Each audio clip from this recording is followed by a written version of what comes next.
Okay, so in the last episode we got quite a bit of work done to the body of this guitar. We got some black sprayed onto the back and the back of the neck, and that's all drying up nicely now. And we also got the purple stain onto the top, and I don't really think it shows up as well as it might in the camera at the moment, but it does look very nice with that flamey maple top. That will all come to life as soon as we get some clear lacquer sprayed over the top of that. The problem I have at the moment is that you might remember back to the last episode where the tin of clear lacquer that I bought turned out to be amber. So that's not really going to be any good for spraying over this. I want to use clear on it. So I'm still waiting for that to turn up, which means we're going to have to do something else. And that something else is sort out what's going to go in that control cavity with the super fancy wiring that I want to achieve for this guitar, because remember, this is going to have a clear pick guard, so that wiring is going to be on display, and I want it to look as neat and as spiffy as humanly possible. So we'll get the guitar out of the way and we'll get set up on the bench top for what we're going to do with the wiring. And the wiring for this one actually isn't that difficult or complicated. It's basically 2 volumes, 1 tone and a 3-way toggle switch. So got a nice toggle switch there, and I've got 3 nice new shiny potentiometers for the controls. I have got an orange drop cap, which is what I always like to use, and I'm going to do the wiring in this cloth covered old-fashioned wire, and I'm going to use black and white for everything. So all of my lives are going to be white and all of my grounds are going to be black. I was thinking of another colour scheme originally, and I was going to use yellow, but I think yellow and purple would look absolutely putrid, so I'm not going to use the yellow on this one. So first thing I will do is just kind of get the wire that I am going to use separated out and get rid of the rest. Now I did consider seeing if I could dye this white cable a colour that would match what we're doing. So I tried to do it purple. I tried 2 different types of purple dye, and I don't know if you can see that in the camera, but it really didn't work. One of them was very patchy and the other one, it was just the wrong colour. So even though it did kind of cover quite well, it wouldn't have looked right. So we'll scrap that idea and just go with the black and white, but I think the black and white will look quite nice. And to make this a little bit easier for myself, I've also made a copy of the control layout that we're going to have, and I've kind of super glued and masking taped that onto a big block of wood I can put in the vise, and I think actually I'll do it that way round, which means I can kind of slip all my controls into there, and I've got all my controls exactly where they need to be. And by having them in this setup, I can drop the wires down to this board and lay them out exactly where I want them to be to kind of have that neat look. It's a little bit complicated to explain, but once I get going, I think it'll become very apparent what I'm trying to achieve. In terms of the capacitor, obviously that's going to go onto this tone pot. I've got plenty of depth in the control cavity, so I'm going to kind of sit that on top centrally and hope that I can hide it so it's not going to be visible at all. And also, instead of having lots of little individual wires running down as grounds between all of these pots, I've got some nice bus wire that I'll just use to do that, so I'll get a much cleaner look again. And I think I might again lay that along the top, so it's going to be slightly less visible than if it was kind of at the side or something. So with that all explained, I think there's nothing for it but to break out a couple of wiring diagrams and try and work out exactly where I'm going to run my cables for the neatest and cleanest look. But before I start doing any soldering work on here, I actually want to kind of do a little bit of laying out work. I've made a very rough sketch of what I want to achieve, and I'm going to kind of make a more detailed plan of where my wiring is going to go on this bit of board before I start doing anything else. So I'm going to just kind of cover everything up with a bit of tape which will help me see my lines, I hope, but it will also kind of add a layer of protection for something that's probably going to happen a little bit down the line, which I will leave as a surprise for you. Don't get excited, it's not a big surprise or anything. So I'm just going to turn this around for this bit, so I'm kind of working kind of as well as I can in terms of visualizing stuff. And I'm just going to start drawing in the lines of where I want things to go.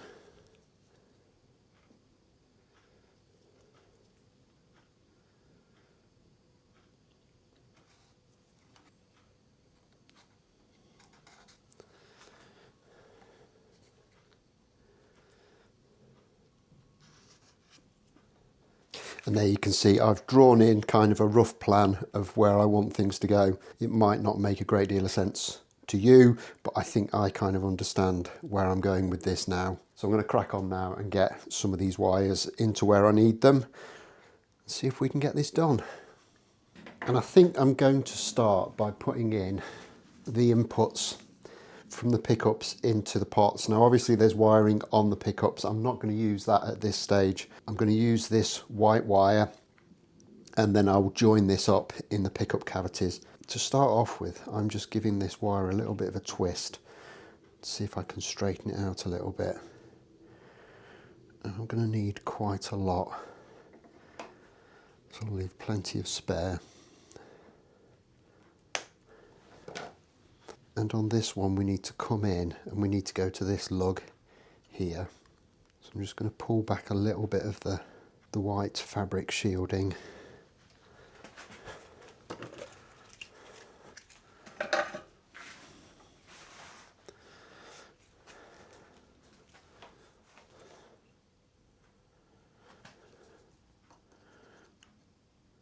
And then just tin that lug up.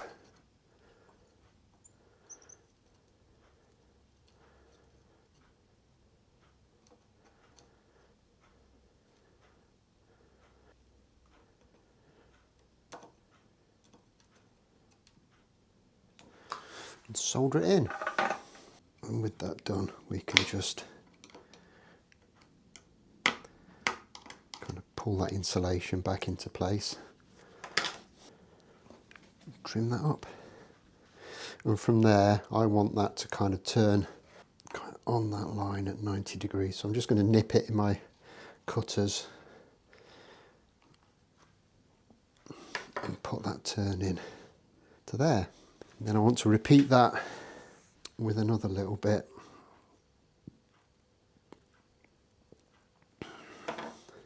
That's just going to go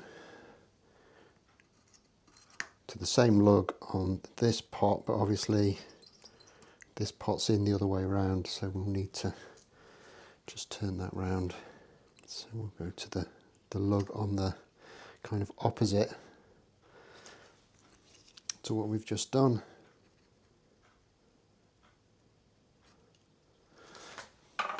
Solder it in.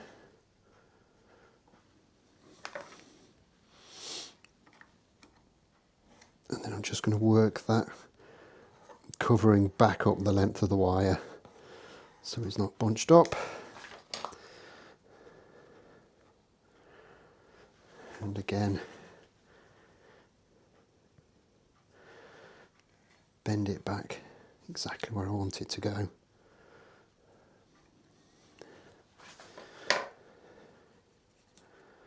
Now, as things stand, I'm probably going to have to do a little bit of tidying up once I get this into the cavity, or onto the pick guard rather, but for now we're kind of where we need to be with it. And then finally, for this little bit, I'm going to take a little bit of the black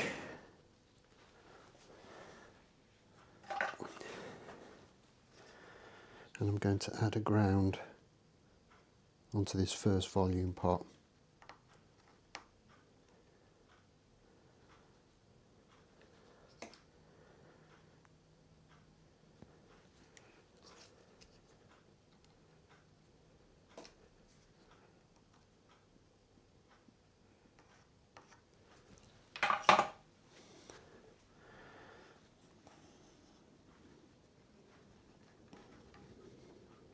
which we can take down to there, and again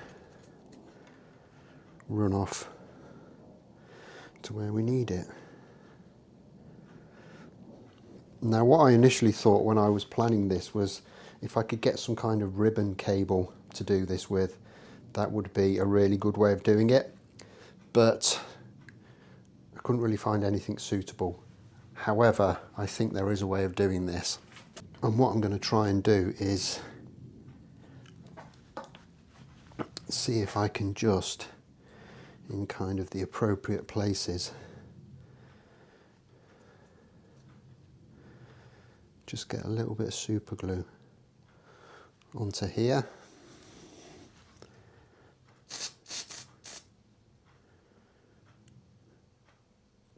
Just to kind of hold all of these wires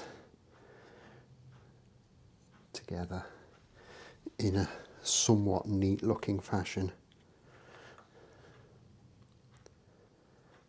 And this is why I wanted to put that masking tape onto my jig, so I didn't stick it all together. And I think that has worked pretty nicely. There's obviously a little bit of finishing off to do, but otherwise that's the inputs done. So next up, before I go much further, is we need to ground one of the lugs on each of the volume pots just onto the body. So I'm going to try and just bend those back, try and make it as neat as possible.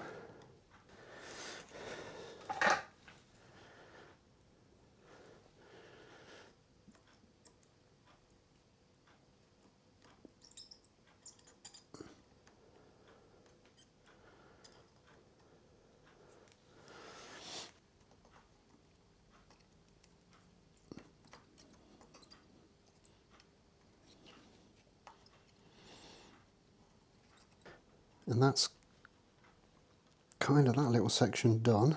So from there we can move on to the outputs that need to go to the switch. Hopefully that'll be quite straightforward.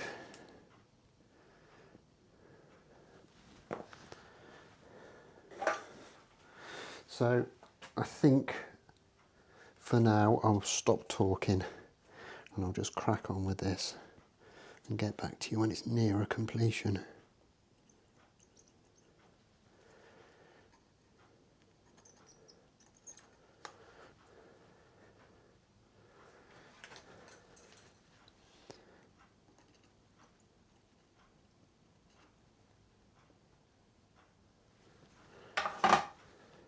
So while he's faffing about with that, I'll kind of address a couple of comments that have come in.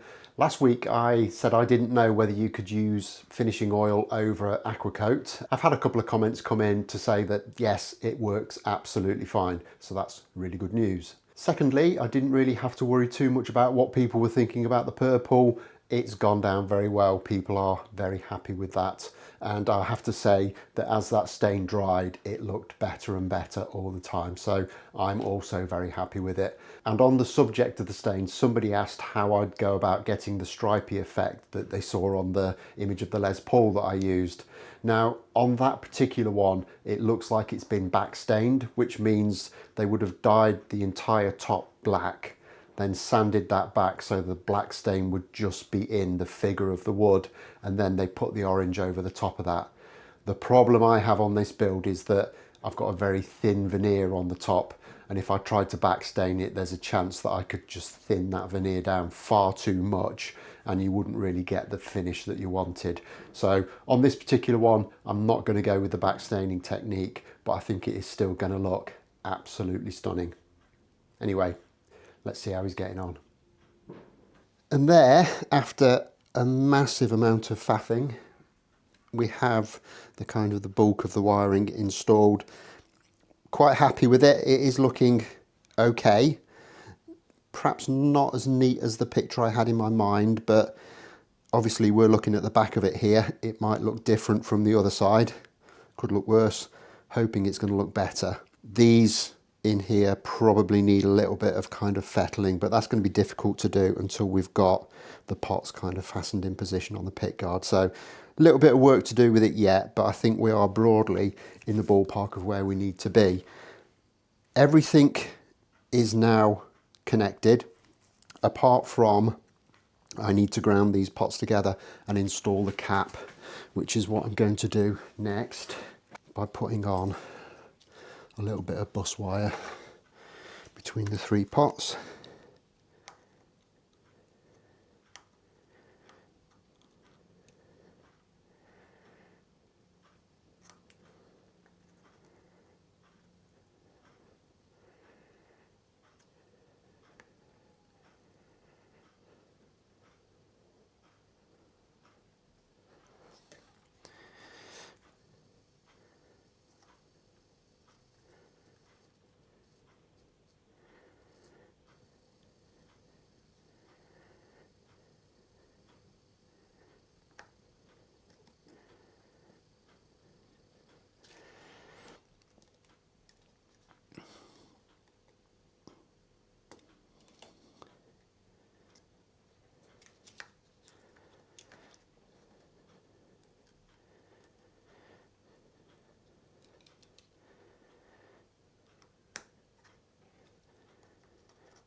And with that done, we just need to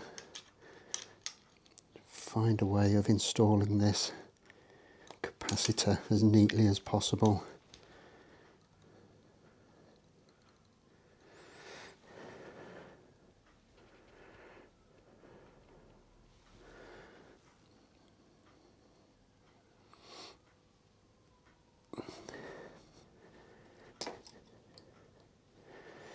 Which could be a little bit fiddly.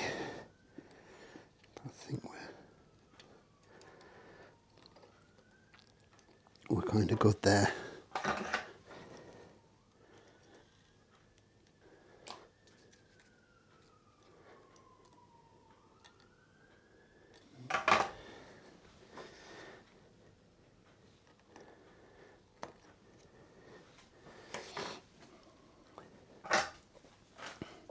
And what I'm hoping here is that with this in the cavity, you're really not going to see very much of that capacitor at all.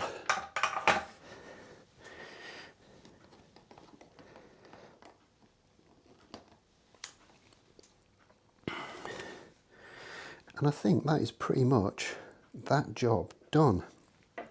So I think the next thing I'm going to do is just get all of this off this board and just quickly fit it into the pick guard and see what kind of a job we've actually done of this. And I'm actually quite happy with that for a kind of a first pass at things. There are a few little bits that need tidying up. I think these 2 wires here could just do with being a little bit shorter, so we can pull those up into more of a straight line. And these wires here could do with a little bit more tidying. I will investigate a way of kind of holding these in place against the pick guard. I'm thinking probably a little dob of super glue here and there would just make things a little bit neater, but I can play with that and get things tidied up to my heart's content off camera. I think as a proof of concept, that's gone all right. I think it is kind of sort of what I had in my head when I thought about this, and I think with a little bit of cleaning up and kind of fettling of these pots to make sure everything's where they need to be, it'll look absolutely fine. So that's another element of this build pretty much sorted. Hopefully my clear lacquer will arrive soon and we can get back to that work on the finishing. But obviously that's going to be for next time. So until then, don't forget to hit that like button if you've enjoyed this. Subscribe if you haven't already done so, and I'll look forward to seeing you then. Thanks a lot for watching. Bye bye.